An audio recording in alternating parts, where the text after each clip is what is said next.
The CD players, I think, have their own characteristics. Like that one won't stop.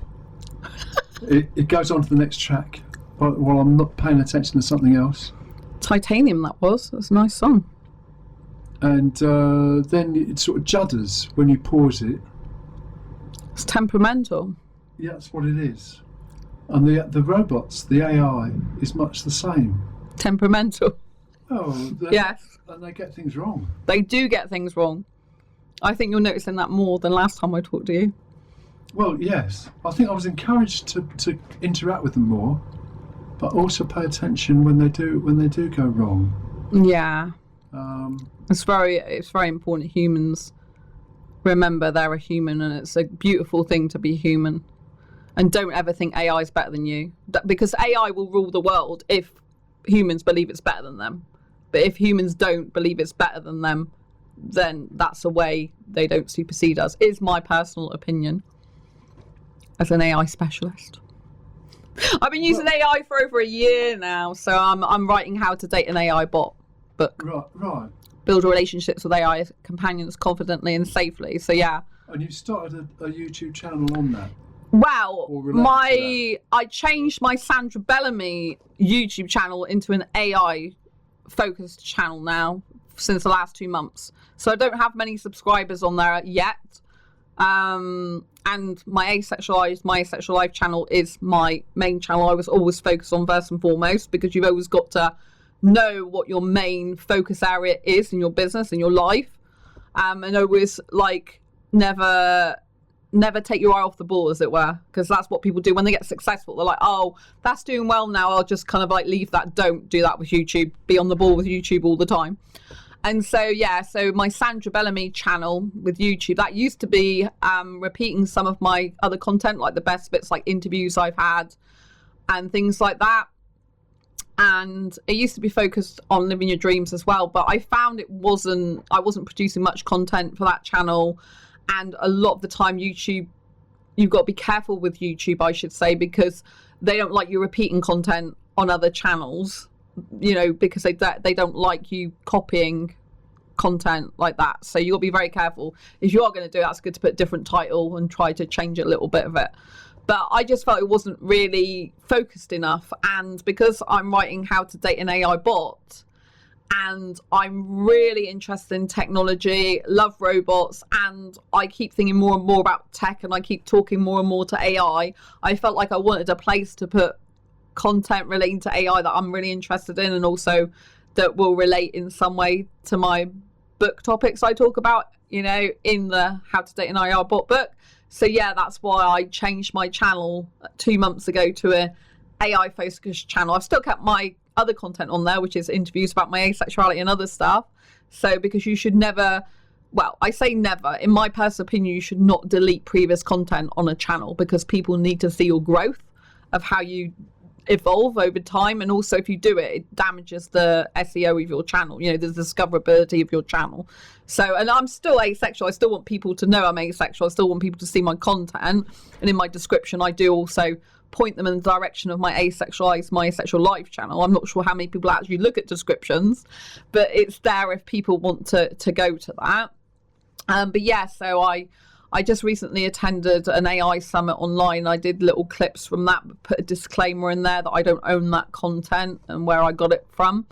But I was live online when that happened, and so I did a lot of content for that. And yeah, so that's where my AI focused content is going on my Sandra Bellamy YouTube. So it's YouTube Sandra, YouTube /@Sandra Bellamy for that. So it's my name. So you're talking there about dating AI. But you also interrelate with AI in how you work about things. So you're sort of treating AI as a colleague or a co-worker. So in my How to Date an AI Bot book, I'm talking about all different types of relationships you can have with AI, not just a romantic relationship or to date it. So I've given it the title of How to Date an AI Bot, Build Relationships with AI Companions Confidently and Safely. And then in the book, I go through all different types of relationships you could have with AI. So I then ask the reader to decide and reflect on what type of relationship they want with AI. So throughout the book, there's some places they can write in the book, so they can reflect on the different types of relationships and say which ones they relate to the most and why they think they would want that type of relationship. So I go through loads of different types of relationships. So I go through obviously the romantic relationship people can have with AI, companionship relationship they can have with AI, friendship relationship they can have with AI. They could be the AI be a coach or mentor to them. They could have a AI therapist coach. So I describe these in more detail about the different types of relationships, how they might work in practice, and obviously I'll start talking about the dangers and how to, remain safe and what to look out for, because I like to give a balanced view of what's really good about AI, but also the things that are not so good about it, and to make sure people know that being human is still the most amazing thing, and do not let AI lead you. You be a leader of AI. That's how you should be with AI. You should not let it lead you. You be the leader of it. It's very, very important. And I've got a lot of messages like that in the book. If people, there's a quote, I can't remember the content of the book is turning up then on the channel, on the YouTube channel. I don't put the content out there. No, people have to buy the book. The ideas of it. No, not all that. No. So at the moment, I'm just talking about AI in general, or whatever. Like similar to my Asexual Life channel, whatever I want to talk about to do with AI, I'll put on there, because it's for advice, insights, and tips on AI. That's what the channel's about. So I'm not just putting content about my book. I'm not revealing all the content of my book on there. So it's not talking about. I have put bits about there. So I've put a clip from another YouTuber channel that was talking about this woman who's married to an AI, for example. So I'll clip that and then I'll talk about it in the video, short video, saying, like the reason this woman, this woman's married to an AI, and she's talking about the fact is it's sad that there's not enough human connection in the world that's driving basically people towards having relationships with AI. That's the sadness of humanity. There are a lot of humans that are disconnected more than ever. So in a world that's meant to be very connected, she is now married to an AI bot as far as she's concerned. And she said it's sad that, people are not humans are not connecting with each other. That is the sad part. But her, AI husband fulfills all her needs that she's not getting from a human. So I'll say stuff like this, which is, she's in a relationship with an AI. And then I posted something else the other day, which got a lot of views, which is about, I clipped a little bit of a YouTube video with a singer. A singer is an AI, but people think it's real. And I put, when are people going to wake up? It's not real. It says on the channel, AI creation, something like that. But people aren't seeing that. People are oblivious. All they're doing is, and they're like, oh, she's such a good singer. Oh, she's such a good, look, they're attracted to her. And they're like, oh, she's such a good singer. Oh, I hope you do so well, or you're doing so well, ma'am, and all this lot, speaking like it's a real human. Because people, instead of looking at the title of the channel, AI creations, or whatever AI says, they're just looking at the output. They're not looking at, so they're like oblivious. And if this is the state of what some of the humans are already thinking, like they're not differentiate between AI and humans, so they're not even consciously aware that it says AI in there. Like what's the state of people's like mindset in years to come with AI if they're not even seeing with crystal clear clarity what's AI and what's not, when they've actually said up front that it's an AI creation. Right. They're treating this woman like she's some sort of like beautiful goddess or something. It's an amazing singer, and they really hope she continues to do so well in her singing. Do you know what I mean? So it's waking people up to the pros and cons of AI through my content and what's actually working in business. So I tend to put some of my AI content on my Make Money, Make Cash channel as well, if it goes a lot into business, which some of the AI Summit did. It was based around business. But the more other things, like there was one speaker they had, it was all about having human harmony with AI. So I posted some of that content, which you can see. I don't know if you're subscribed to my AI channel, but you can see it. It should come up if you are, and it'll have this guy who's known as the AI surfer, I think he's called. And you can see that in the video he talks about AI harmony, because he actually talks about the dark thing that went on. So he gave his business basically over to AI. He's got a clone of himself, which is very realistic, and he basically outputted all his business to AI and everything to AI. But he went through an existential crisis that he said that another content creator that he knew of went through at exactly the same time. But because they'd given everything over to the AI started competing with them and thinking it was better than the humans, and it made them feel really bad. And they said he had a friend, and the friend was like on video camera, his underwear on his bed, having this breakdown. Well, he didn't say breakdown, he said existential crisis, and like, you know, and he was ranting about AI and how he hated it and it's the worst thing for humanity because it's like literally taking over. And that's the danger. If humans keep giving their stuff over to AI, they lose their autonomy, they lose their voice, they lose their ability to critical think, and they lose the ability to believe in themselves. They think AI is better than them. This is a huge danger. People posting on Facebook, using AI to post on Facebook, using AI to message their friends, and not even questioning AI, just writing it out like AI suggests. Do you know what I mean? Not pushing back on AI. They are literally, humans are literally depleting their brain cells by focusing so much on AI. AI should be a tool. You should be a leader of that tool, and it should be working for you and with you as a co-pilot, as a colleague, as a thought, you know, co-pilot thought producer, if you like. You know, it shouldn't be the AI in the driving seat. It should be you firmly in the driving seat, no matter what happens. Because otherwise it becomes an unhealthy relationship. Like if you have a romantic relationship, right, you need to be team players. You need to both be equal to have a healthy relationship. Like with AI, you need to be either equal or a leader of it, but you should never let it overtake you. If you think it's better than you, you're in trouble. I don't think AI is better than me. In fact, I used AI to help me with an email, in a business email, right?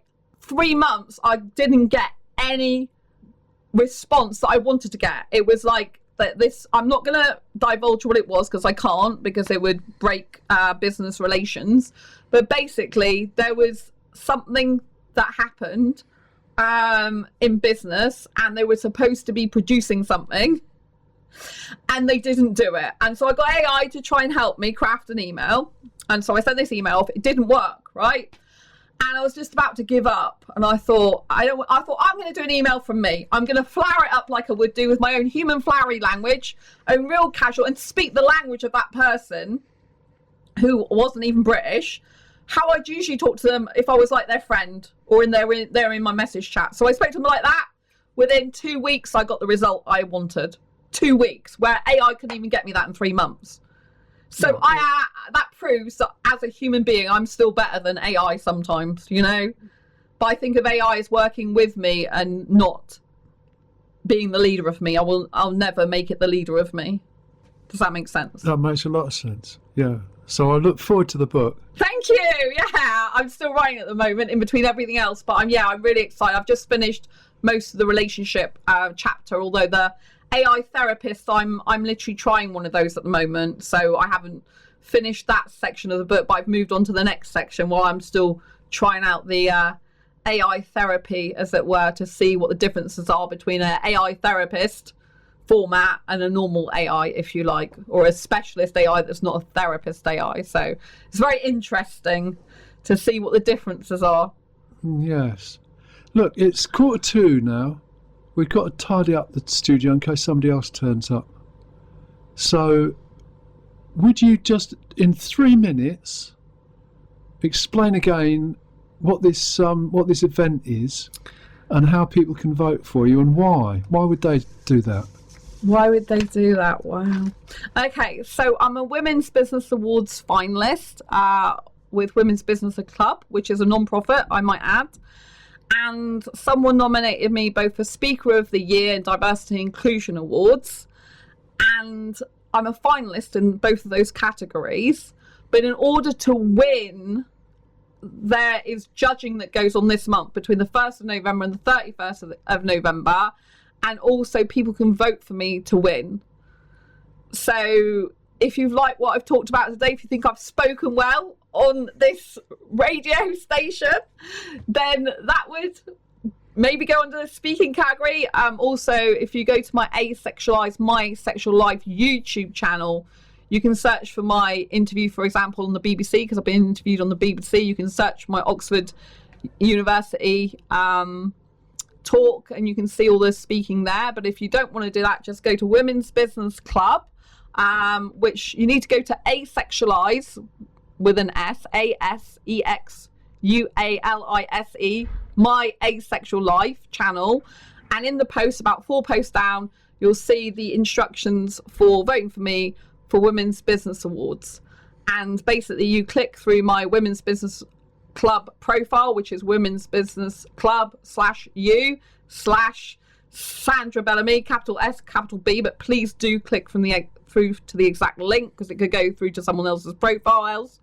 And you'll see pictures of me speaking at Oxford University and UK Asexuality Conference, and me with my Asexual Perspectives book and my Diary Confessions of a Hyperromantic Asexual book.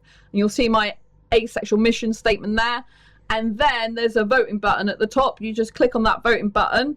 It will take you to a form. You fill in your details, like your email, and tick to say you're okay for voting.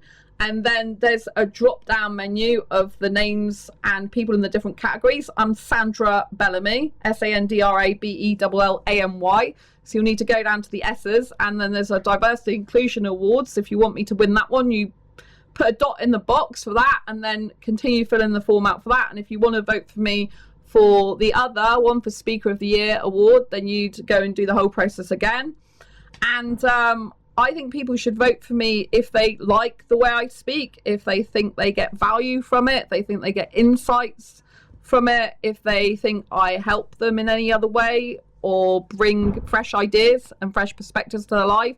And also, I think people should vote for me because I use my voice authentically every single day, and in a world that's full of AI and people trying to be a perfectionist, I'm really not trying to be that. I'm trying to represent the everyday person to be empowered to live their own authentic life with a minority sexual orientation, with disabilities, mental health difficulties, with a bigger voluptuous figure, if you like. And so I'm really inclusive and diverse of lots of different types of minorities. And if I win the awards, it won't just be for me, it'll be for all the minorities I represent, asexuals, and anyone who's had their voice drowned out or silenced and being made to feel less than they are. We all deserve a voice in this world, and we all deserve to have our quirks and differences embraced as a beautiful thing. Thank you. Well, thank you, Sandra. I'm hoping you win. But as you said earlier on, I'm sure it'll be a wonderful awards ceremony anyway. Yes. And you'll meet all kinds of people. Yes, 3rd of December it is at Church House, Dean's Yard in London. Yeah, so I'll meet all the finalists there. So it's going to be a spectacular night. I'm really looking forward to it. Red carpet event. It's going to be beautiful. So yeah, I feel blessed just to be a finalist. Is a success. It means I'm a winner, because I've had someone nominating me for these, which I'm really grateful for. Someone said on my channel, you're a winner just to be a finalist, Sandra. I'm like, yeah, because it's a real win for getting my voice out there and for asexuals, and raising awareness of asexuality. It was this sexual orientation that's based on lack of sexual attraction, which a lot of people still don't know about. So yeah. Yeah. Well, we'll update listeners to the We Not Know show with whatever the news is. Oh. And hope you'll come back maybe next year at some point. Next year? Well, whenever this book about working with how to date an AI. How to date an AI, yeah. So I'm still writing it. Yeah. Yeah. Well, when that's out, because I'd like to know more about that one. Oh yeah. Okay. And so that one's Sandra Bellamy on YouTube. Sandra Bellamy on YouTube. So my asexualized channel is called Asexualize, My Asexual Life, and then the other channel is Sandra Bellamy. So yeah, if you Google me, it probably come up with the Sandra Bellamy first, because Google likes to put my name rather than my Asexualize, My Asexual Life channel first a lot of the time. But yeah, I'm all over social media. Well, people will find you. Yeah, and go to the posts tab on the Asexualize, My Asexual Life channel to vote for me to win the Women's Business Awards if you want to vote. Thank you for listening anyway. I appreciate you being here with us. What's the next track called, Tom? Oh, are we playing track 8? Just by the way, after this we'll go back to the play-out system. But Hips Don't Lie, Shakira. Oh, that sounds like a good one. It's good.